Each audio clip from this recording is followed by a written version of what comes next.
The iPhone 17 Pro Max, Apple's shiny new crown jewel that's supposed to make your old iPhone look like a flip phone from 2005. But here's the savage truth. Not everyone needs this phone, and if you're not careful, you're about to throw money at Apple like they're your landlord collecting rent.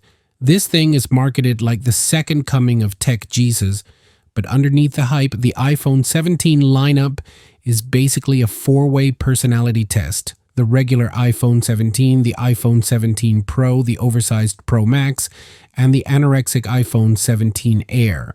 Apple basically dropped a family of phones and told us, pick your poison.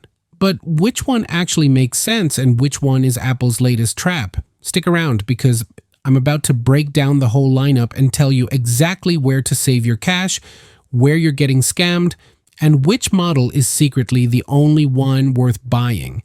And trust me, Apple doesn't want you hearing this part. Let's start with the regular iPhone 17, the most sensible child in the family. This phone is like the Toyota Corolla of Apple's lineup. Nothing flashy, nothing screaming, look at me, but it just works, and it works damn well. You finally get a proper 48 megapixel camera, which means your vacation selfies won't look like they were shot on a potato, and you get the same clean Apple design that somehow convinces people to pay more for aluminum and glass than they would for rent in Los Angeles. Storage-wise, don't let Apple rob you blind. If you're not filming entire movies in ProRes 4K, you don't need 1 terabyte, and you definitely don't need 2 terabytes. That's like buying a U-Haul truck just to bring home your groceries. Stick to 128 or 256 gigabytes and call it a day. Apple taxes storage like it's the IRS, and you can always slap on an external SSD for way less money. Seriously, stop donating to Tim Cook's yacht fund. Now, for my creators out there, the Instagram hustlers, the TikTok filmmakers, the freelancers shooting weddings on the weekend, the iPhone 17 Pro is your sweet spot. This is where Apple finally gives you the camera gear and AI-assisted tricks to make your content pop. Without forcing you to carry around a phone that feels like a brick, it's got the right mix of power and portability, the kind of phone that pays for itself if you're actually using it to make money. And even if you're not, it's still the smartest flex you can buy because it looks premium without being ridiculous. But here's the twist. You might be thinking, wait, what about the Pro Max? Isn't bigger always better? Oh no, my friend, that's the trap Apple wants you to fall into. The iPhone 17 Pro Max is the Costco membership of smartphones. More screen, more size, more money, and for most people, more problems. Sure, it's got a massive display that's perfect if you're editing YouTube videos in Starbucks, or you're Shaquille O'Neal with hands the size of dinner plates. But for the average person, it's just overkill. You're paying hundreds more for bragging rights and maybe slightly better battery life. Unless you live your life glued to GPS navigation or binging Netflix on your phone 24/7, you don't need this slab of glass. Apple wants you to think it's the ultimate iPhone, but in reality, it's just the same device with an XL sticker on it. And here's the kicker. A lot of people who buy the Pro Max end up regretting it when they realize their pockets aren't built like cargo pants. Then we've got the iPhone 17 Air, the one that looks like it skipped carbs and hit the treadmill twice a day. Apple's thinnest iPhone ever. And yeah, it's beautiful, it's sleek, it feels futuristic.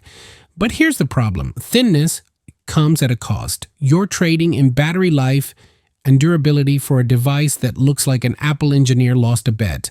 If you're a minimalist who just wants a gorgeous phone that feels like nothing in your pocket, fine, maybe it's for you. But if you actually use your phone, if you're streaming, gaming, shooting video, or just someone who panics when their battery hits 20% before lunch, this phone will make you cry. Thin phones always come with trade-offs, and this one is basically a glass Diet Coke waiting to shatter. It's the red flag of the lineup.